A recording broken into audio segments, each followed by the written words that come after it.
Mesdames, Messieurs, bonsoir. Comme vous le savez déjà, le ministre de l'Intérieur, Hassoumi Massaoudou, a été interpellé hier à l'Assemblée nationale.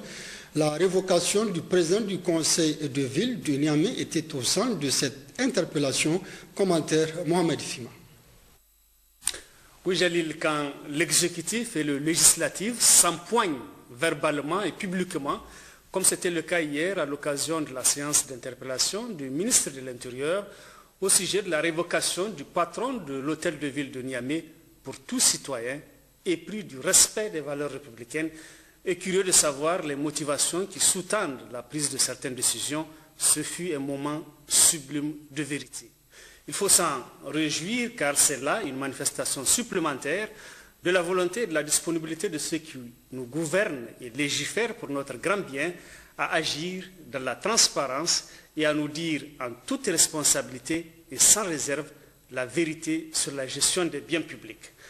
En effet, ce à quoi nous avons assisté révèle le souci du gouvernement et de nos députés de s'assurer que notre pays dispose d'une législation qui encadre la gestion de nos collectivités et par extension des biens publics. C'est vrai, comme l'ont dit avec force et conviction certains députés, nos collectivités n'ont pas suffisamment de ressources pour mettre en œuvre leur plan de développement, pour construire des marchés, des gares modernes, des routes, pour débarrasser les rues de nos grandes villes d'ordures de toutes sortes. Il faut des moyens, de grands moyens que l'État, confronté à de multiples urgences, ne peut à court terme mettre à leur disposition. Dans ces conditions, il faut chercher l'argent là où il se trouve, c'est-à-dire les banques qui malheureusement ne prêtent pas sans intérêt et sans garantie. Mais est-ce là une raison suffisante pour brader à tout prix le foncier bâti de nos collectivités et contourner les dispositions prévues en termes de recherche de financement par le Code général des collectivités et les textes en vigueur dans ce domaine? De ce point de vue, l'on comprend aisément la détermination et la fermeté avec lesquelles le gouvernement n'a pas hésité à sévir et entend appliquer toute la rigueur de la loi à tous ceux qui enfreindraient les procédures prévues à cet effet. Nul n'est au-dessus de la loi et il faut que force reste à la loi, comme l'a si bien dit le ministre de l'Intérieur. C'est d'ailleurs pour cette raison que le gouvernement a toujours fait ratifier par notre représentation nationale tous les accords de prêt ou de concession qui nous lient aux partenaires multilatéraux et à certains pays amis. À ce propos, le ministre de l'Intérieur a clairement indiqué que le gouvernement n'a signé aucun accord de prêt auprès d'Exim Bank Chine qui ne soit soumis à l'approbation de l'Assemblée nationale. De la même manière, les responsables des collectivités sont tenus de soumettre à l'approbation des conseils et de leur tutelle administrative toute requête de financement auprès des institutions financières. Au demeurant, en attendant que l'État négocie pour eux des lignes spécialisées de crédit en se portant garant, ils doivent faire preuve d'imagination dans le respect des textes. Ailleurs, pour s'autofinancer, les municipalités, avec le peu de recettes qu'elles réalisent, créent des musées, des parcs d'agrément, des centres de formation ou de loisirs à accès payant. Pourquoi pas dans nos villes? La suite de ce journal clôture hier après-midi à l'hôtel Gawé du Niamey des travaux du Conseil des ministres des pays membres du Conseil de l'Entente. Cette session ordinaire s'est tenue pour examiner et adopter les rapports sur le financement des projets inscrits dans le plan stratégique du Conseil de l'Entente. Le point des travaux avec le ministre d'État, Bazoum Mohamed, président du Conseil des ministres. Je voudrais, pour l'assiduité et la concentration dont vous avez fait preuve à l'issue de cette journée qui nous aura donné l'occasion d'un débat intense sur les différents points du rapport contenu, sur les différents points du rapport qui nous a été présenté par le président du comité des experts qui a eu à travailler hier et avant-hier sur l'ordre du jour de notre réunion.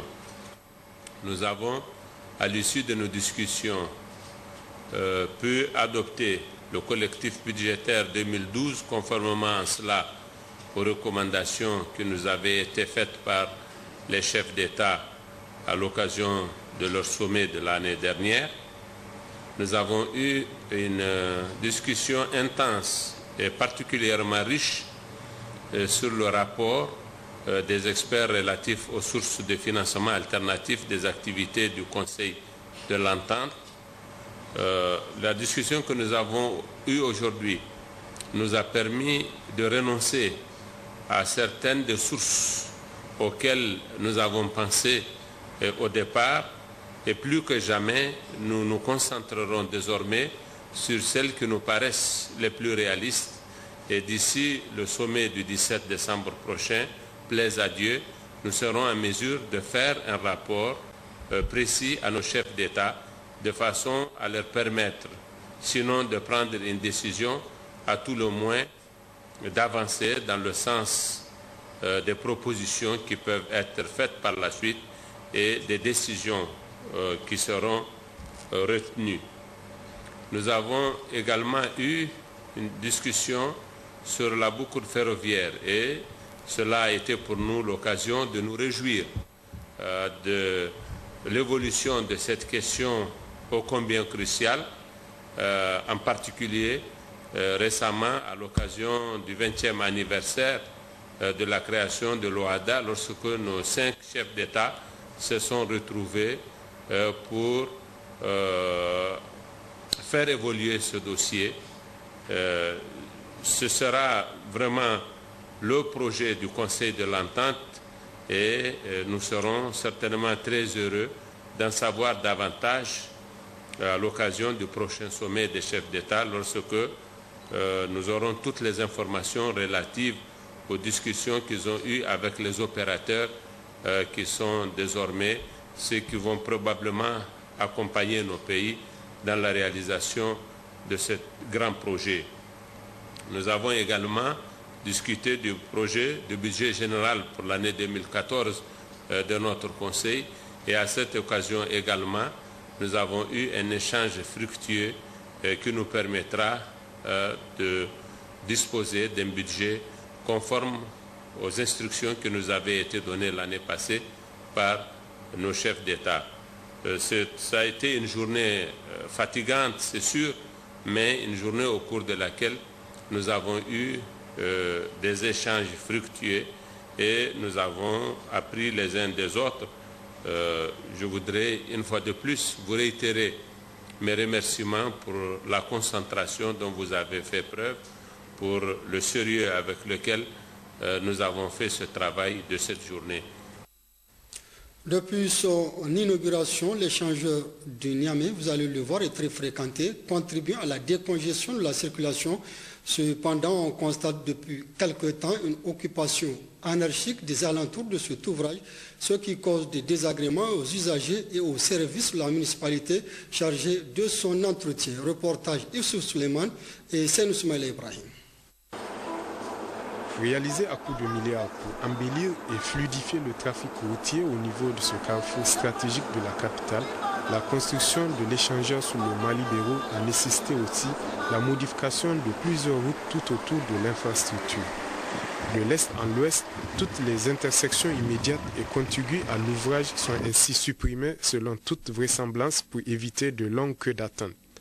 Des dispositions difficiles à respecter pour certains usagers qui les trouvent encombrantes et fastidieuses.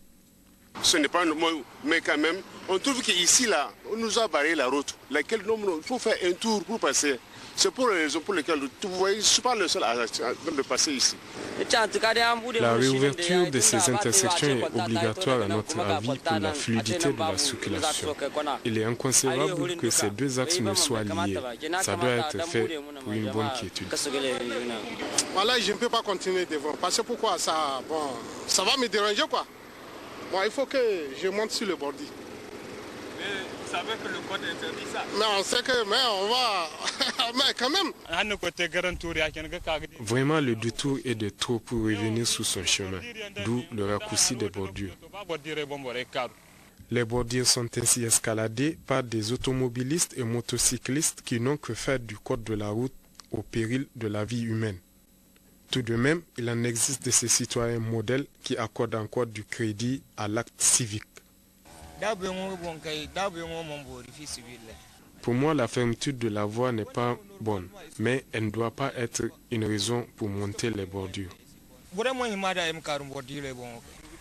tout cas, c'est pas facile. Mais ils ont des ingénieurs, ils me réfléchissent, ils m'avancent. Le code là, ça, ce n'est pas pour quelqu'un qu'on le respecte, c'est pour soi-même. Parce que quand tu n'es pas en priorité, quand tu coupes la voie à quelqu'un, il te rentre là-dedans. Et là, vraiment, c'est un problème que tu crées toi-même. Voilà. Donc vraiment, le code, il est fait pour être respecté. Mais si aussi ils peuvent arranger les usagers, vraiment, il serait bon de faire un virage par là pour que les gens puissent prendre cette route-là. On connaît le Nigérien en circulation. C'est différent du Nigérien ordinaire. Les usagers, en un mot, de faire vraiment attention avec ça parce que les échangeurs, c'est des monuments qui embellissent la ville. Cette anarchie régnante le long de l'échangeur n'est que l'émanation, à notre sens, d'une démission civique de certains de nos compatriotes que nous appelons au respect des règles minimales de la cité. Dans la région de Tillabéri, le ministre de la Santé publique a conduit une mission de supervision des services de santé suite à une suspicion d'épidémie d'un phénomène inhabituel dans le district sanitaire de Tera, récit Zakari Maman. Le phénomène survenu dans l'aire de santé du CSI de Taka, localité située à une trentaine de kilomètres de Tera, a commencé le 27 août dernier avec un premier cas index présentant des signes diphtériformes. Ce phénomène a été observé au niveau de 2 hameaux, à savoir Fero et Bengel-Kiari, dans la commune rurale de Diagourou. Du 27 août à ce jour et selon l'enquête d'investigation menée le 14 octobre 2013, 23 cas sont enregistrés avec 7 décès. Le ministre de la Santé publique, en compagnie du secrétaire général de la région, du représentant de l'OMS au Niger, de celui représentant l'UNICEF, de la directrice du CERMES et des cadres de son département ministériel, se sont rendus hier samedi sur le terrain en vue d'apprécier l'ampleur du phénomène, encourager les populations et par la même occasion soutenir le personnel de santé. Ainsi, au village de Taka, le ministre de la Santé publique, Manu Agali, en rencontrant la population, s'est d'abord acquitté de l'agréable devoir, celui de transmettre à celle-ci les salutations du président de la République, chef de l'État, son Excellence Issoufou Mamadou, et celles du Premier ministre, chef du gouvernement, Brigitte Raffini. Le ministre de la Santé publique, ensuite de révéler l'objet de son déplacement, qui traduit, a-t-il souligné, l'engagement du chef de l'État à améliorer la santé de la population partout où elle se trouve. Et c'est pourquoi nous sommes venus constater sur le terrain, apprécier les mesures déjà prises par les autorités sanitaires par rapport à ce phénomène, mais aussi déterminer les actions à entreprendre en vue d'une riposte, a indiqué le ministre de la Santé publique. Les membres de la mission, notamment le secrétaire général de la région de Tillabéri, Adamou Alidou, le représentant de l'OMS, Dr Assemawe Pana, et les responsables de la santé ont également pris la parole pour appuyer les propos du ministre de la Santé publique et mener une véritable campagne de la communauté sur l'importance de la vaccination des enfants et des femmes en âge de procréer, ainsi que sur le mode de transmission et la prévention de la maladie.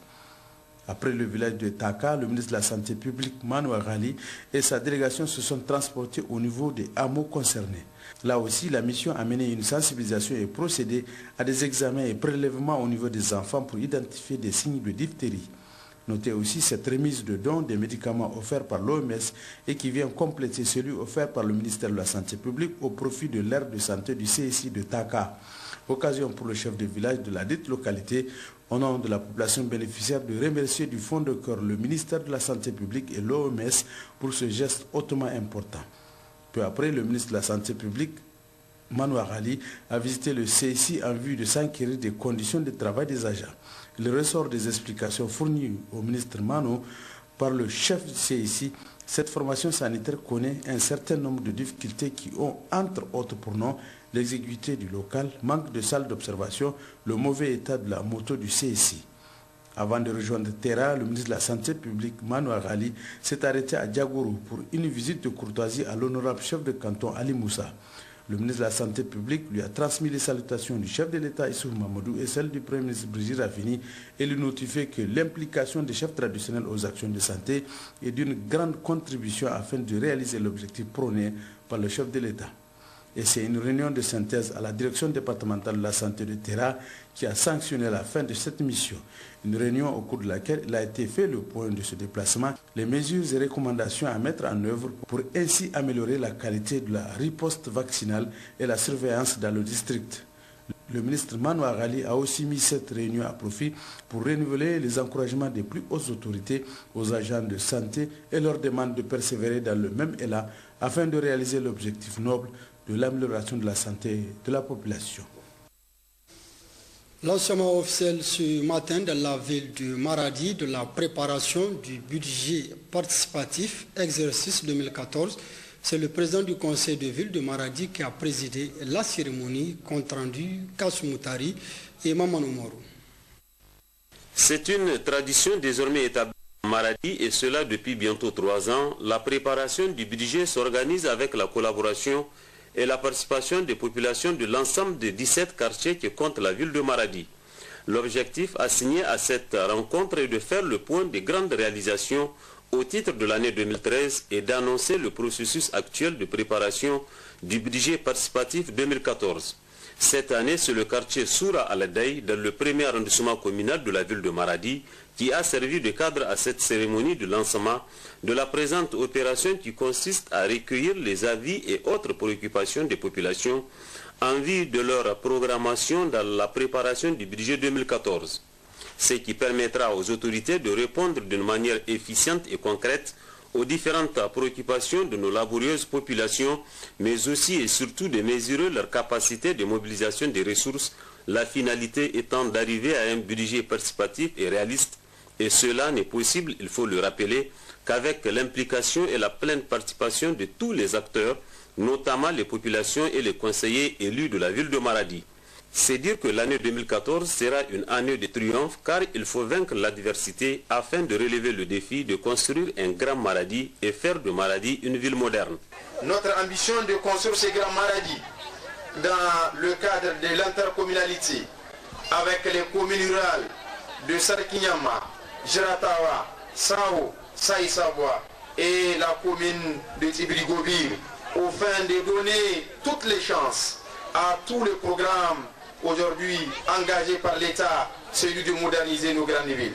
Il faut aussi souligner que la présente cérémonie coïncide avec le démarrage effectif de la reconstruction du marché central.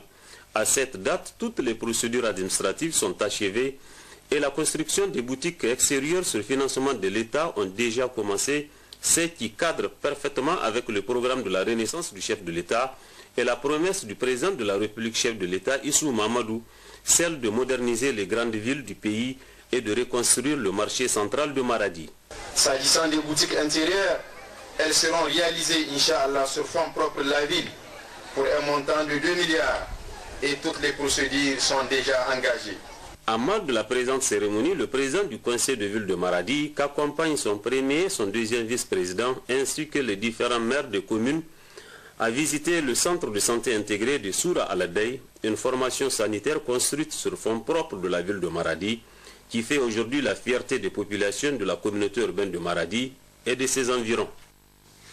Cérémonie de remise de diplôme hier à l'Institut privé des cadres de santé publique de Tawa à la 3e promotion des élèves et étudiants du dit institut, compte rendu Hawa Mahmoudou et Yaz Radio.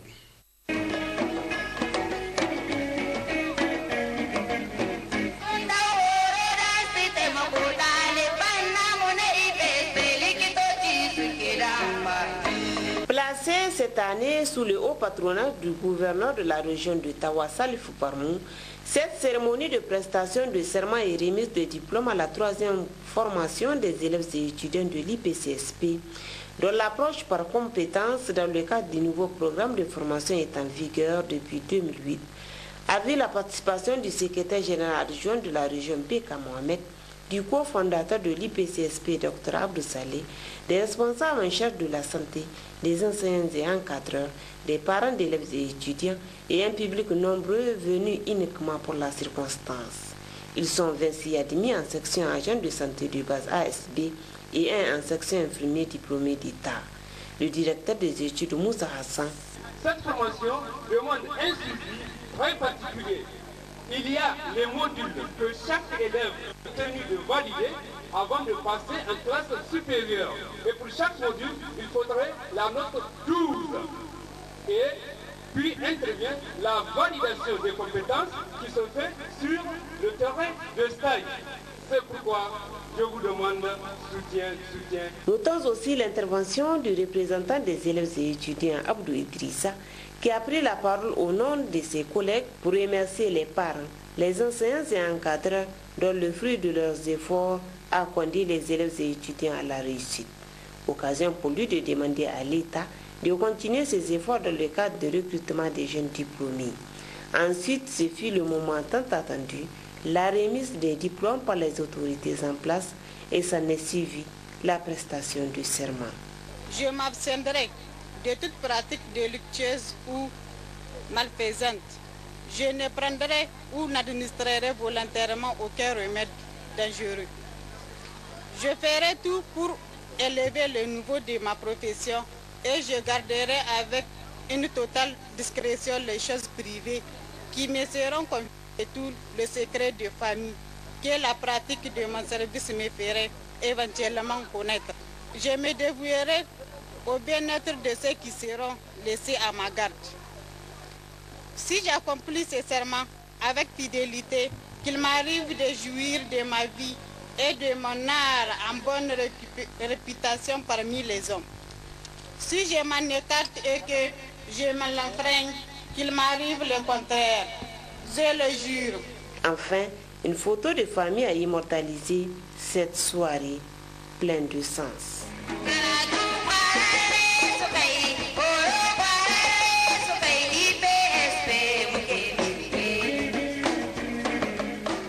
À Dosso, le gouverneur de la région a entrepris ce samedi une mission de suivi de l'opération de vente à prix modéré des céréales dans le département de Boboy, compte rendu Manuel Haïsido et Marou Abdou.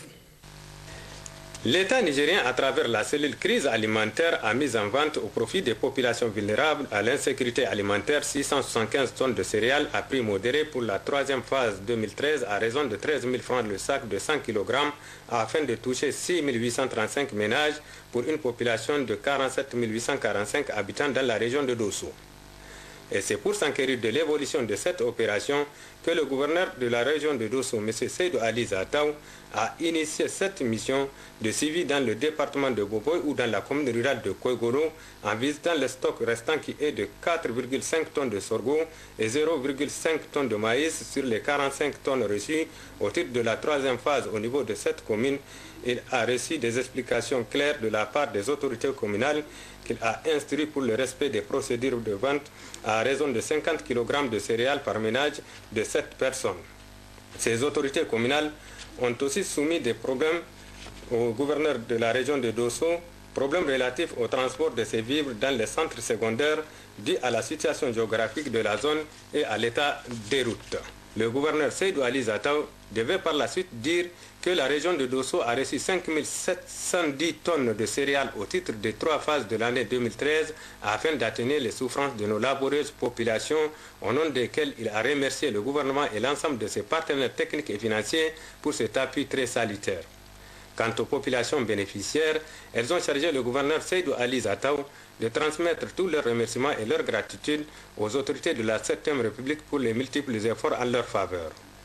M. Seydou Ali Zataou a aussi mis cette mission à profit pour rendre visite de courtoisie aux honorables chefs de canton de Koigoro et Birnin Gaouré, Wonko Amadou Moussa et Lamid Abdou Bedi, et au cheikh de Tchota Khalif Moussa Aboubakar Hassoumi, auquel il a transmis les salutations fraternelles du président de la République, chef de l'État, et du Premier ministre, chef du gouvernement, avant de les demander d'apporter toutes leurs contributions dans la consolidation de la paix et de la quiétude sociale dans notre pays en général et dans la région de Dosso en particulier, en cette période de récolte qui marque aussi le temps de la descente des animaux.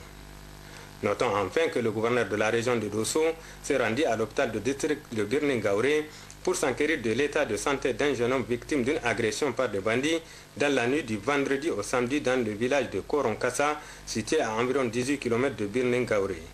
Selon les explications reçues, sa vie n'est point en danger. À Difa, l'ONG Human Appel International a fait don de 2 millions de francs CFA et 7 bœufs immolés et distribués aux réfugiés et retournés du Nigeria vivant dans la région de Difa. Compte rendu, Ben Youssef Ablaziz et Haruna Sanda.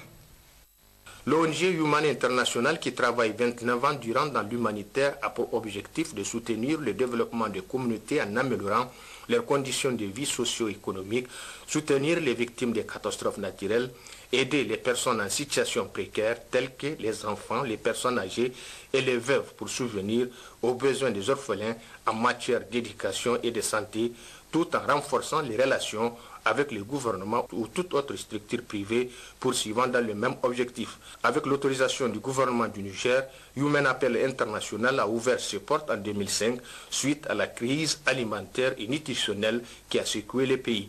L'ONG AI, qui n'est pas à son premier geste en faveur des personnes en difficulté, envisage un vaste programme d'aide et d'assistance dénommé Hivernage, Ramadan et Tabaski, des périodes où les familles vulnérables ont tant besoin d'une assistance pour honorer leurs charges vis-à-vis de la Oumma islamique. Le Human Appeal International des Émirats Arabes Unis, communément appelé HAI, est une ONG internationale non confessionnelle. Dans le cadre social, nous avons des orphelins que nous prenons en charge. Dans l'éducation, nous construisons des salles de classe, des écoles. Dans la santé, nous appuyons des CSI, nous construisons aussi des CSI. Ainsi, plusieurs chefs de ménage réfugiés et retournés du Nigeria ont bénéficié de cette charité. De l'argent cash d'une somme de 25 000 francs par chef de famille et plusieurs kilogrammes de viande de bœuf ont été distribués pour soutenir ces déplacés qui pour la plupart sont des femmes veuves, des personnes âgées et des enfants. En procédant au lancement de cette cérémonie, le maire de la commune urbaine de Difa, M. Soumane Koussouri, a au nom des populations bénéficiaires tenu à adresser ses sincères remerciements aux responsables de l'ONG pour cet acte de bienfaisance et d'humanisme en faveur de ces chefs de famille. Intervenant pour sa part, le secrétaire général adjoint de la région qui présidait la cérémonie de cette donation a salué cette œuvre de bienfaisance de l'ONG Haï et a rassuré qu'ils en feront bon usage. M. Djiboutini a au nom du gouverneur empêché exprimer toute sa reconnaissance et sa profonde gratitude aux responsables de l'ONG Haï International qui a toujours œuvré pour la bienfaisance et a pour credo une vision se reposant sur des valeurs fortes, développer des valeurs cardinales pour un leadership dans la bienfaisance et l'humanitaire. Le Niger accueille du 23 au 27 octobre prochain les éliminatoires des mondiaux de volleyball de la zone 3. Le président de la fédération Issoufou Badar a à cet effet animé un point de presse hier après-midi sur les préparatifs de ce tournoi et la préparation de l'équipe qui va représenter le Niger. Compte rendu Salamata Amadou Jibo et Mohamed Soumana. La Fédération nigérienne de volleyball est à pied d'œuvre. Elle prépare activement les éliminatoires des mondiaux de volleyball de la zone 3 que le Niger va accueillir du 23 au 27 octobre. Pour cet événement de portée internationale, le président de la fédération, Issouf Badr, et ses coéquipiers ont mis tout en œuvre pour une réussite de ces éliminatoires. Il y a lieu de notifier que pour cette compétition, il y a eu d'abord une autre phase qui était sous-zonale. La zone avait été divisée en deux parties. Nous avons participé à la phase sous-zonale au Nigeria où on a fini deuxième. C'est les deux premiers qui doivent se qualifier à la phase zonale. Et de l'autre côté, c'est le Ghana et le Burkina qui ont fini en tête de leur poule. Donc pour une très bonne organisation, nous avons mis un comité qui est piloté par le secrétaire général et un comité d'organisation. Pour cette phase zonale, le Niger va accueillir en plus de son équipe le Nigeria, le Ghana et le Burkina Faso. La rencontre va se dérouler à l'Académie des arts martiaux de Niamey si l'expert de la KVB homologue la salle. Le seul problème qu'on a eu pendant toute cette période, c'est peut-être le lieu de compétition qui nous a fait perdre du temps parce que la première approche était celle du Palais des Sports, mais notre directeur général du stade n'a pas voulu nous donner la salle pour raison commerciale, donc on se retrouve à l'Académie des Arts. Donc je souhaite vraiment que l'expert va homologuer la salle parce que c'est aussi une de nos craintes. La crainte, c'est au niveau du hall de l'Académie des Arts martiaux. Et donc par rapport à sa hauteur. Mais je crois qu'à ce niveau, une fois que le superviseur technique de la Confédération africaine de volleyball sera sur place, et nous comptons lui brandir donc l'argument qu'en 2007, lors de la Coupe d'Afrique des clubs champions, la 26e édition qui était organisée ici à Niamey. Donc la KVB effectivement avait homologué cette salle. Les chances de l'équipe nationale hommes sont très grandes, explique le directeur technique de la FENIVOLEY, car l'équipe est très jeune et techniquement à l'aise. L'équipe nationale hommes donc est vraiment à son top aujourd'hui. Donc il y a vraiment des raisons à croire à notre qualification à la phase continentale. Donc avec les entraîneurs, nous continuons vraiment à renforcer dans les derniers réglages les aspects psychologiques. Pour cela, le président de la FENIVOLEY, Issoufou Badr, a demandé aux Nigériens de venir supporter son équipe nationale pour que le Niger, pour la première fois, puisse graver son histoire dans la phase continentale des éliminatoires de ces mondiaux. Début ce matin au stade général Séné Kounché du Niamey d'un stage international d'escrime. Plusieurs maîtres d'armes participent à cette session de formation qui se tiendra du 20 octobre au 10 novembre. Les précisions avec nos reporters Pascal Gauthier et Akoté Oglassan. Aussitôt après la rencontre entre le ministre de la Jeunesse et des Sports et les représentants des différentes fédérations, la Fédération nigérienne d'escrime s'est attelée au travail en procédant ce matin à la cérémonie d'ouverture du stage international du développement de la structure locale d'escrime. Cette discipline, il faut le rappeler, est méconnue par le commun des Nigériens. C'est en ce sens que la Fédération nigérienne d'escrime, en collaboration avec la Solidarité olympique et le Comité olympique sportif du Niger, COSNI, a mis les bouchées doubles pour la tenue de ce stage. Notre rôle aujourd'hui, après son introduction au Niger en 2003 par notre compatriote, mon frère aîné et ami, ici présent, Alhaji Ide Issak, secrétaire général du Comité olympique, à qui je rends un vibrant hommage, et d'assurer la promotion et le développement de la discipline au Niger. L'escrime de 2003 à 2011 était associé au taekwondo, ce qui ne lui a pas permis de s'exprimer et d'en assurer une visibilité, malgré les multiples participations méritoires aux stages et compétitions sous-régionales. Le directeur général des sports, représentant le ministre de la Jeunesse et des Sports, a salué l'initiative qui d'ailleurs est une des priorités du ministre. Les efforts que le comité olympique, la Fédération nigérienne d'escrime, la solidarité olympique sont en train de développer pour que cette formation ait lieu, c'est pour qu'il y ait un retour sur investissement. Une fois le stage terminé, les objectifs qui ont été assignés à ce stage, l'expert l'a dit tout à l'heure, c'est de faire en sorte que de retour dans vos localités respectives, que vous puissiez faire la promotion du escrime. Pour sa part, l'expert escrime entend rehausser le niveau des athlètes pour qu'au sortir de ce stage, les maîtres d'armes soient à mesure de transmettre les connaissances acquises. Le premier stage va durer 20 jours. Dans un premier temps, on va discuter un peu, échanger avec les maîtres d'armes sur le projet, comment on va mener à bien le projet. Dans un second temps, les participants venant des régions vont venir pour qu'ensemble on fasse une formation carrément d'initiation pour qu'à leur retour puisse continuer la formation dans les régions. Et après, si je reviens pour la seconde fois, je vais faire une visite d'évaluation pour voir le travail. Et en revenant ici, on va essayer de préparer et d'organiser la première compétition nationale. Il faut ainsi noter que dans le cadre du centenaire de la Fédération internationale d'escrime, une manifestation est prévue le 27 octobre prochain à la place Toubon de Niamey. Mise en place à Dosso du bureau de la coordination régionale de la mouvance pour la renaissance du Niger, MRN. Ce bureau a pour coordinateur Abdul Karim Damalam, compte rendu Ousmane Abdou et Habibou Garobakou. La cérémonie de mise en place ce dimanche à Dosso de la coordination régionale de la mouvance pour la renaissance du Niger a été marquée par l'accueil à 11 km de la délégation nationale MRN, puis un chant de bienvenue. Ensuite, les mots du coordinateur régional qui a salué la présence massive des membres des partis de la mouvance pour la renaissance du Niger MRN qui sont déterminés à se mobiliser pour garantir une réussite totale dans le cadre du soutien au régime de la 7e République à sa tête, le président El Hadji Issou Mahamadou et le Premier ministre Brigitte Raffini.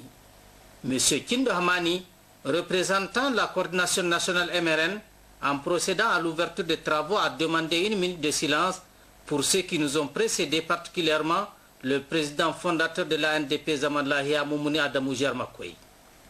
M. Kindo a ensuite expliqué l'objectif de cette rencontre qui est de combler les places laissées par ceux qui sont partis dans les bureaux MRN de la région de Dosso afin de permettre aux activités d'aller normalement.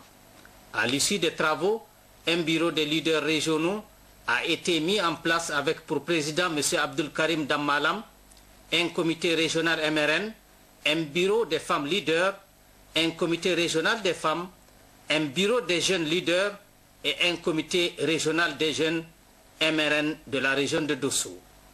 Le ministre Fumakoy Gado, présent à la rencontre, a prodigué de sages conseils aux membres des bureaux. Le coordinateur régional de Dosso attend beaucoup des membres élus.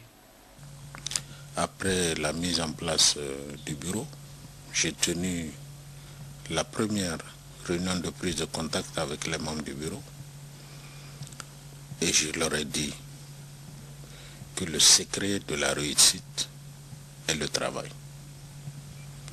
Donc j'attends de ce bureau un travail qui nous permettra de faire de la région de Dosso la première région en matière de soutien à la mouvance pour la renaissance du Niger, à la tête de laquelle se trouve son Excellence le Président de la République, Issoufou Mahamadou. À l'étranger, la secte islamiste Boko Haram s'enracine de plus en plus dans les régions du nord Cameroun, peuplées majoritairement des musulmans. Plusieurs dignitaires religieux s'insurgent contre les idées que véhicule cette organisation, d'où l'appel à une résistance populaire. Récit Nathalie Sarfati. Avec ses 20% de musulmans, le Cameroun serait le nouveau terrain de chasse de la secte islamiste nigériane Boko Haram. Non seulement elle cherche à recruter hors des frontières nigérianes, mais elle sévit aussi dans le nord Cameroun. On se souvient de l'enlèvement de 7 touristes français en février dernier, alors qu'ils étaient en vacances dans un parc national à l'extrême nord Cameroun. Un rapt revendiqué par Boko Haram. La communauté musulmane camerounaise s'élève de plus en plus contre ce groupe islamiste radical, dont les actes sont contraires aux préceptes de la religion. Il ment, il dit que c'est le Coran. Le Coran n'a jamais dit qu'il faut tuer quelqu'un. Le Coran dit prêche la paix. Comment tu peux dire salam alaikum à quelqu'un et tu sors une arme et tu tires sur lui? On ne peut pas rapporter ça à Dieu. Ce sont des mécréants, ces gens-là. Certains imams demandent au gouvernement de prendre des mesures pour éviter les infiltrations de Boko Haram au Cameroun. Ils seraient déjà sur le territoire. Ils sont là. Comme ça, ils vont finir par s'installer. On ne peut pas pointer du doigt quelqu'un et dire c'est lui, mais on sait qu'il rentre ici petit à petit. Au Nigeria aussi, ils ne sont pas arrivés en un jour pour faire la menace.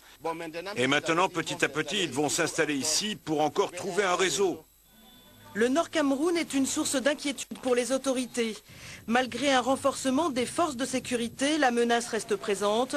Boko Haram se servirait de cette région comme base arrière. Ses membres y trouveraient refuge en se fondant dans la population locale.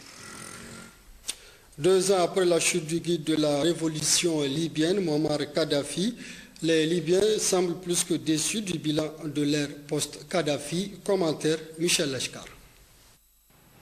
La Libye célébrait dimanche dans une certaine indifférence le 2e anniversaire de la chute de Muammar Kadhafi. Peu de festivités dans les rues de Benghazi et de Tripoli, mais les frontières terrestres ont été fermées pour prévenir les violences dans un pays toujours en proie à une grande instabilité. Les autorités craignent des provocations des partisans de l'ancien régime, toujours prêts à semer le chaos. L'insécurité est notre principal problème. Elle est due à la faiblesse du pouvoir politique. L'erreur a été de croire que l'on pouvait faire de la politique comme dans un État stable après 40 années de dictature. Ce n'est pas le cas. Nous sommes dans une phase transitoire. Il y a quelques jours, le Premier ministre Ali Zidane était enlevé durant plusieurs heures par des hommes en armes et un commandant militaire de la région de Benghazi assassiné. Malgré le chaos et l'insécurité chronique, les Libyens ne veulent pas désespérer de leur révolution et restent confiants sur l'avenir de leur pays. Le gouvernement n'a pas encore l'autorité nécessaire, ses performances sont faibles et il n'est pas très apprécié par la population. Mais Nous ne pouvons tenir le gouvernement pour responsable de tous les problèmes du pays, le chaos de l'administration ou le pillage des armes et leur dissémination dans le pays. Signe que les choses changent, le gouvernement a décidé de transformer le complexe résidentiel de l'ancien président Kadhafi au cœur de Tripoli en un vaste jardin public où les habitants de la capitale pourront venir un jour se promener, tout un symbole. C'est la fin de cette session d'information dominicale. Merci de l'avoir suivi. Excellente soirée et bon début de semaine à tous.